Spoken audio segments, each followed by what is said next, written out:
Shalom, nous allons étudier le DAF Pei Gimel dans Masechet Zvachim et nous reprenons quelques lignes à la fin du DAF Pei Bet Amud Bet. La Gemara pose ici quelques questions. Bae Rava pose la question Par Elem Davar Shel Tzibur Oseh Avodat Kochavim Sheichniz Lamam Lifnai Velifnim Mahu. On a vu jusqu'à présent que le sang qui devait être projeté dans la Hazara ne devait pas rentrer dans le Echal. Ici, maintenant, on va parler du sang qui doit être projeté dans le Echal. Est-ce que, si au lieu de rester dans le Echal, c'est rentré dans le Kodesh HaKodeshim, est-ce qu'il y a le même interdit ou pas? Donc, la Gemara explique les tzedadim du Safek. Maou, mi'am la Kodesh penima, kolchan et kainan la Kodesh, kainan penima. Comme pour les korbanot qui doivent être dans la Zara, c'est marqué qu'on ne doit pas le rentrer et la Kodesh. Dans le Kodesh, penima, on a dit dans le Kodesh, dans le Echal, et penima, même dans le Kodesh HaKodeshim. Alors, est-ce que ça vient nous apprendre au passage que les deux sont liés, c'est-à-dire qu'il n'y a que les korbanot qui n'ont pas le droit de rentrer dans le Echal, qui ont également l'interdit de rentrer dans le Kodesh Kodashim, ou pas? Donc, premier tzad, c'est ça. Et donc, du coup, Kol Echad Lokarinabe la Kodesh, Lokarinabe Penima. Et donc, s'il n'y a pas d'interdit de rentrer dans le Echal, il n'y a pas d'interdit de Kodesh Kodashim de Penima. Ou peut-être au Dilma, Sheloim Komanhu. À partir du moment où un sang va dans une pièce dans lequel il ne doit pas être, à ce moment-là, ça s'appelle Shelom Koman, c'est pas à son endroit, et donc c'est Pasoul, que ce soit de la Hazara vers la Yochal ou du Yochal vers la Hazara. Et la Gemara nous dit Kim Seloma, et si tu voulais dire que Shelom Koman Hook, dans la première question, on va répondre que ça s'appelle, c'est que c'est pas son endroit, et donc du coup, c'est Pasoul.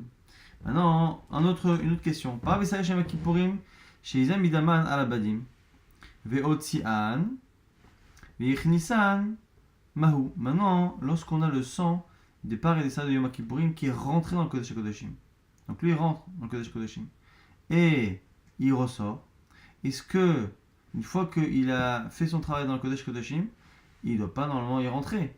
Mais est-ce que le fait que ça n'ait plus sa place dans le Kodesh HaKodeshim, est-ce qu'on dira là aussi que ça va chez Lovim Koman, que c'est pas son endroit et donc que c'est pas soul, ou pour dire chez Lovim Koman, il faut que ce soit un endroit dans lequel ce sang-là ne doit jamais rentrer? Mais comment est-ce qu'on dit finalement d'une certaine manière c'est son endroit puisqu'il avait le droit d'y aller? On dit non, il est nafak. Ou est-ce que parce qu'il est sorti, il est sorti? Autre question encore qui découle. Si tu voulais me dire, il y avait nafak, que puisqu'il est sorti, il est sorti.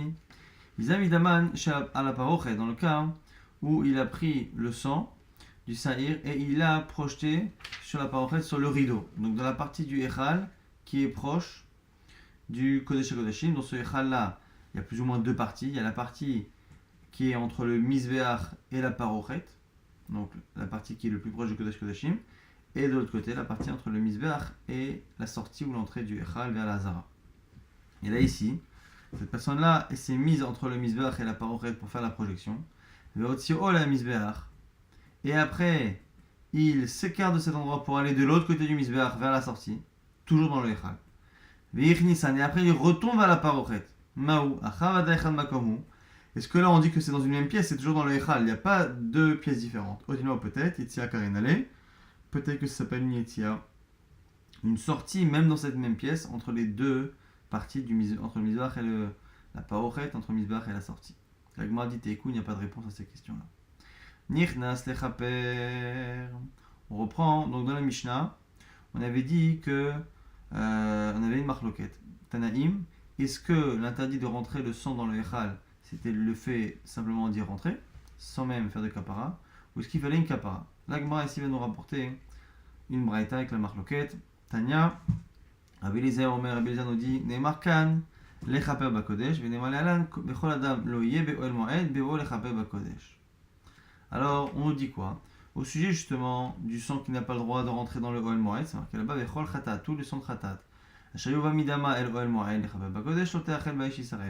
sang de khatat, tout khatat dont le sang est rentré dans le Oel Moed, donc ici dans le Echal, pour être bechaper, à ce moment-là ce sera pasoul et on devra brûler le korban. Alors, là c'est l'interdit dont on parle. Maintenant il y a un autre verset qui parle de l'echaper. Au moment de l'Avda Yom Kippourim, aucun homme ne doit être dans le Echal.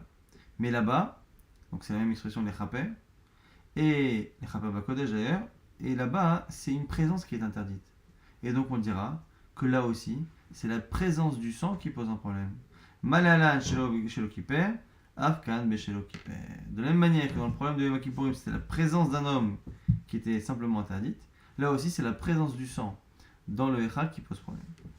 Rabbi Shimon Omer, Rabbi Shimon qui n'est pas d'accord à une autre source, Nemar, lekan lechaper, veneman lealan, ואת פר החטאת, ואת סר החטאת, אשר בא את דמם לכפר בקודש, יוצא מחוץ למחנה ושרפו באש. Au sujet des חטאות פנימיות de Yom Kippourim, on nous dit justement que ce sang-là sur lequel on a fait la kapara, on doit maintenant s'en débarrasser.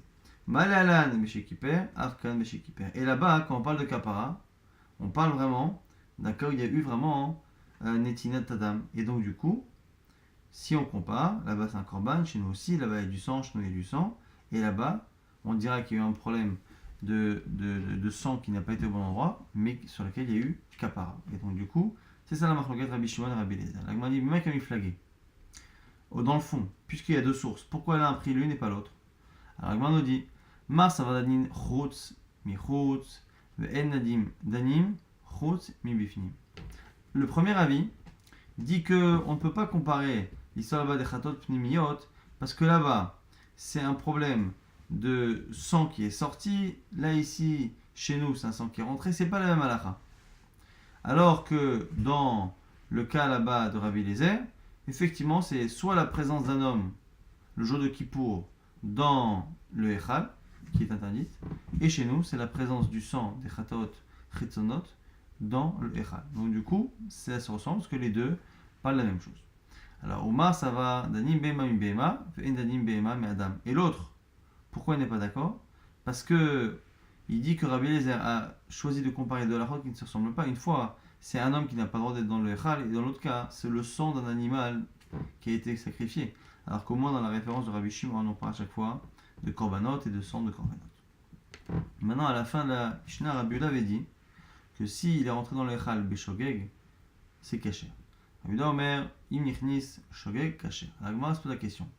Hamezit pasoul. Si shogeg c'est caché, ça veut dire que s'il a fait exprès, c'est pasoul. Mais quand on dit que c'est pasoul, Rabbi Yehuda, c'est pasoul comme Rabbi Eliezer ou c'est pasoul comme Rabbi Shimon? C'est-à-dire, est-ce que c'est pasoul quand il a fait la kapara, la haza'a ou pas? Chez Kiper ou chez lo Kiper? Alors, on a vu précédemment que Rabbi Eliezer et Rabbi Shimon avaient deux versets, chacun une source. Et ici, on va prouver que Rabbi Yehuda pense comme l'un du fait que à un moment donné, lorsque on fait une dracha sur un des deux versets, il refuse de la faire.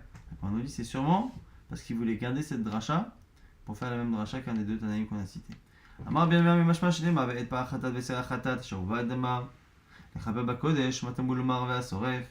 Alors Amar bien l'agma nous rapporte une braïta. C'est marqué dans le verset ve'et pa'achatat, le bœuf du khatat et le seir, le bouc du khatat, dont le sang a été apporté dans le kodesh, le tsiel michos machane, on devra le sortir et le brûler. Ma Talmud Lomar Ve'asoref. Pourquoi avoir dit Ve'asoref? Et celui qui brûle sera impur. Alors, moi, dit, mais c'est pas une question. Ma Talmud Lomar Ve'asoref. Les gouffets tzterich, on en a besoin pour dire que celui qui brûle sera tamé. Et là, Talmud Lomar Khatat Khatat. La Gemara pose la question, c'est quoi ici Khatat Khatat? Les fiches chez l'homme, on les pas. Les sachants qui pourriment chez Nisrafim Babeta Deshen, mais tamim Begadim. Pourquoi? Parce qu'a priori, on ne connaît que le Saïr de Yom Kippourim et le par qui, lorsqu'ils sont brûlés, rendent tamé les habits de celui qui a fait la combustion. Chez Anisrafim Inaïm, dont c'est que les autres corbanos qui sont brûlés rendent impurs les habits de celui qui brûle. Tamboulomar Khatat Khatat, l'expression Khatat Khatat. Dit vrai Rabbi Yehuda, ça c'est Rabbi Yehuda. Rabbi Meir Omer, Rabbi Meir nous dit, et notre sarich, il n'a pas besoin. Reumer ve'et parachatat ve'et ser khatat. Et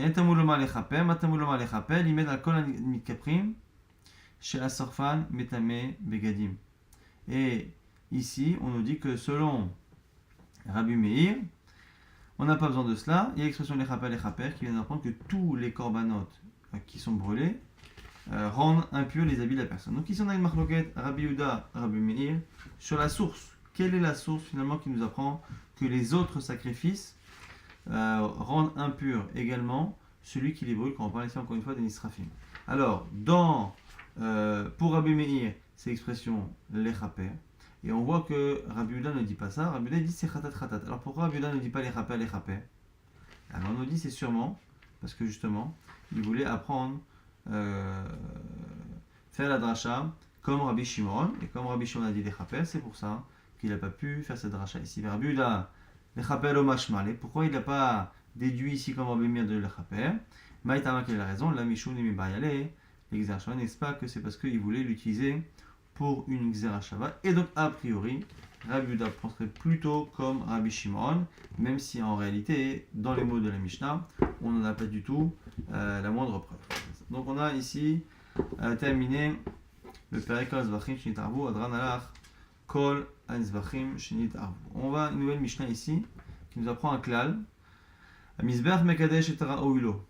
Lorsque certains éléments ne sont pas cachés pour rentrer sur le Mizbeach, sur l'autel, mais ils sont rentrés, dans certains cas, on va dire que les aliments qui ont été mis sur le Mizbeach sont devenus le lachmo chez le Mizbeach, le pain du Mizbeach, sa nourriture, et donc du coup il est Mekadesh. C'est marqué d'un côté de la Torah, Kol hanoga ba Mizbeach yigdash.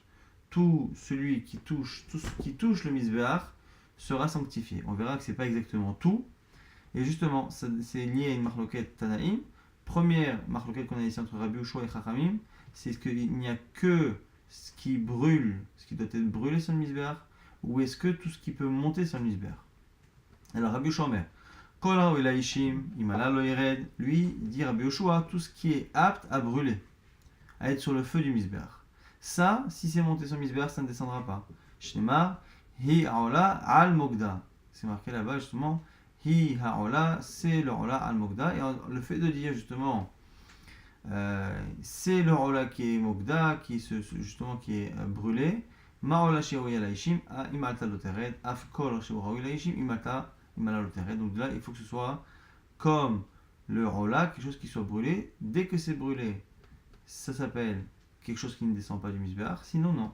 Rabban Gamliel Omer, Kol ha'ra'ouy la Mizbeach, im ala lo yered. Lui dit non, Kol ha'ra'ouy, c'est kipshuto, c'est-à-dire, il faut que ce soit à la base quelque chose qui pouvait rentrer sur le Mizbeach, qui était rendu impropre pour une raison. Et maintenant que ça monte sur le Mizbeach, ça ne descend pas. Si ça a été monté par mégarde, évidemment. Shnema. Hi'aola al mogda à la Mizbeach. Lui prend l'expression à la Mizbeach. À la Mizbeach, ça veut dire tout ce qui, à la base, sa place sur le Mizbeach. Ma'ola she'eroya la Mizbeach, imalta lotered, af kodava she'eroya la Mizbeach, imalta lotered. Comme le rola qui roule la Mizbeach et tout ce qui ressemble. En ben, divrei Rabban Gamliel et divrei Rabbi Ushua, et là, Adam et Nesachim. Quels sont finalement les cas où on aura une discussion entre les deux? Il n'y a de discussion entre les deux que pour le sang. Le sang n'est pas brûlé mais monte sur le Mizbeach. Donc, selon Rabbi Ushua, un sang qui est pas saoul, si on l'a monté sur le Mizbeach, eh bien ça ne marche pas. Il faudra le faire descendre. Et selon Rabban Gamliel, pas du tout, parce que c'était apte au Mizbeach. Et pareil pour les Nesachim, pour les libations, entre autres de vin. Rabban Gamliel Omer, lo yerdou, Rabbi Ushua Omer, yerdou. Rabban Gamliel ne les fait pas descendre, alors que Rabbi Ushua, oui. Rabbi Shimon Omer, azevar kasem, azevar Nesachim. Maintenant, on va voir ici que lorsqu'on a un korban, on a parfois des Nesachim, des libations à faire. Ces libations-là ne viennent que pour le korban. Si le korban est pas soul, les libations le deviennent également, même si elles-mêmes à la base ne l'étaient pas. Lorsque les libations sont psoulotes, mais pas le korban, bon, les libations évidemment sont psoulotes. Maintenant, ce qu'on verra ici, c'est que quoi qu'il arrive, l'idée de laisser sur le Mizbeach quelque chose qui est monté n'a de sens que pour le korban lui-même, mais pas pour les libations. Et donc du coup, azevar kasher, utsachim psulim, dans le cas où le korban lui-même était kasher, mais les libations sont psoulotes, il faudra les faire descendre, les libations. Là, les sachim ksherim, azevar passe sous le cas inverse. Le vin est kasher, mais le korban ne l'est pas. Donc comme le korban ne l'est pas, les libations n'ont rien à y faire. Et si on a monté les deux, eh bien on descendra tout de même les Nesachim, alors que c'était lui qui était caché à la base. Afilou Zévézé, même si les deux sont psulim, Zevach lo yered va Nesachim, yerdou, le Zevach restera sur le Mizbeach. Mais par contre, les Nesachim redescendront. Ici, la Gemara va discuter justement de ce sujet-là.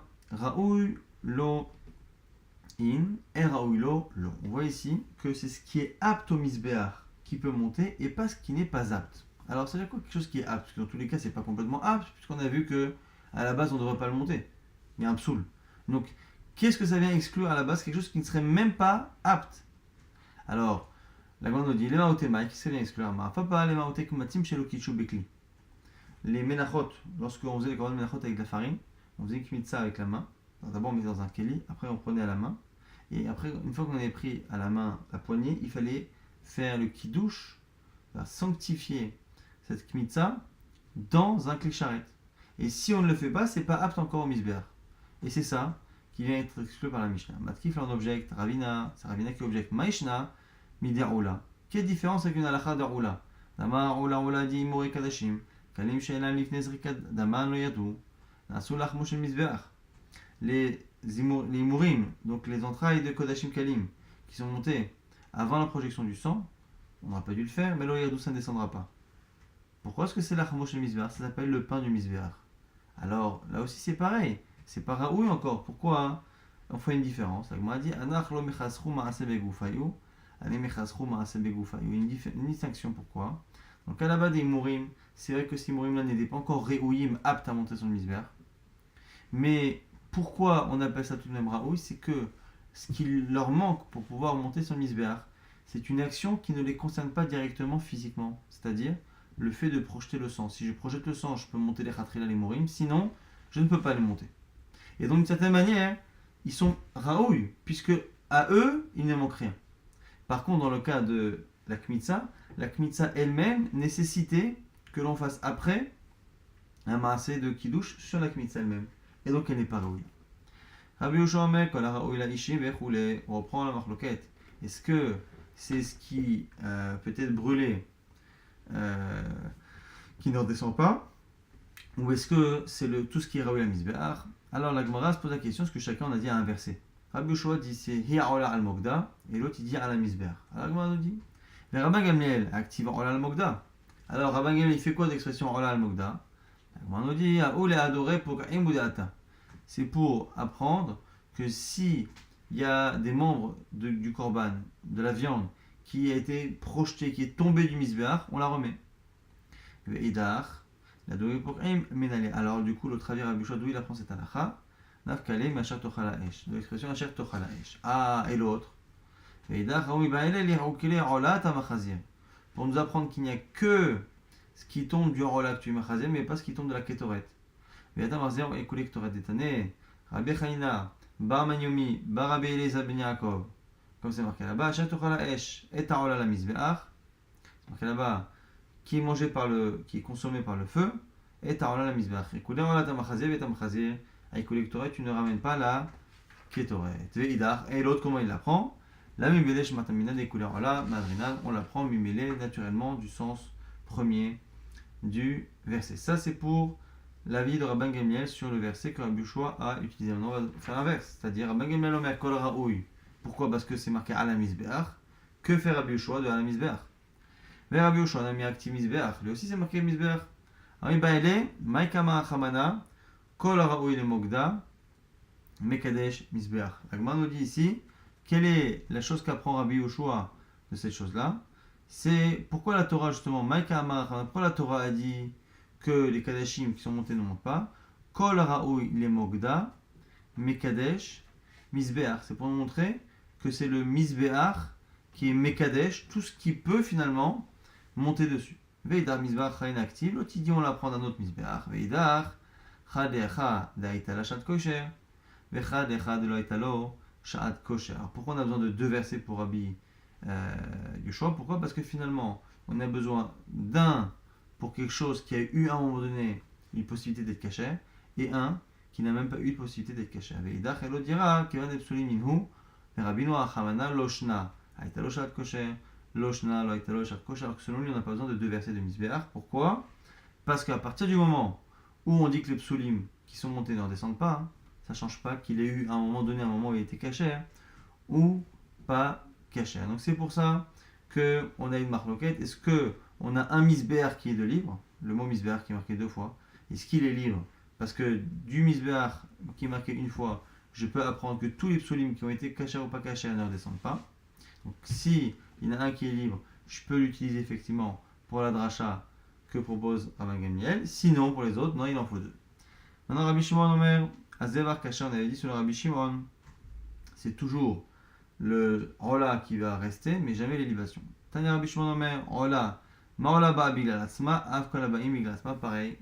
On apprend ça de Ola. Le Ola vient pour lui-même et ce din là de kol haroui la misbeach lo yered ne parle que pour celui qui vient pour lui-même et non pas pour les libations qui viennent pour le korban. Yatzou anesachim she'aba'im bigla zevar. Ça exclut donc le nesachim. La Gemara nous dit maintenant, Rabbi Yossi à Galilée, Mitoch Shnema Kol Hanogel Bamikdash Yigdash Shomani Ben Raoui ou Ben Sheno Raoui. Quand je vois le verset qui dit que tout ce qui touche le misbéach sera sanctifié, j'aurais pu penser que ce soit quelque chose qui est Raoui ou pas Raoui, ça ne change pas. Tamoulomar la Torah dit Kevasim. C'est marqué Kevasim Veneshana. Il faut que ce soit donc des Kevasim, des moutons, des animaux. Magvasim Raouim, Av Kol Raoui. De là on apprend que ça doit ressembler au Kevasim et donc ça doit être quelque chose qui est apte. Abba Kiva l'apprend d'ailleurs. Il dit Ola, l'expression Ola. Ma Ola Raouya, Af Kol Raouya. Bon. Maï Benayo, qu'est-ce que ça change qu'on apprenne finalement le fait qu'on ne peut pas sanctifier n'importe quelle chose qui montait sur Misbéach. Qu'est-ce que ça fait qu'on l'apprenne de Kvasim ou de Ola? La Gemara nous dit Maï Benayo, Amarabiada, Ba'ava. Ola Ta'of, Psula Ika Benayo. Dans le cas où c'est Ola Ta'of qui est Psula. Ola Ta'of, c'est un Ola. Donc selon Rabbi Akiva, c'est inclus dans Ola. Mais selon le premier avis, on a dit que c'était de Krivasim. Krivasim, c'est du gros bétail. Or, Ola, c'est de la volaille. Et donc ça n'est pas inclus. Mama etela me'ola ou mama etela me'kvasim, ça change tout si on apprend ça de Ola ou de Kvasim. Ou le mandema etela me'kvasim active Ola. Agma se pose la question, qu'est-ce que chacun va faire l'expression de l'autre? Celui qui dit qu'on apprend de Kvasim, que fait-on l'expression Ola?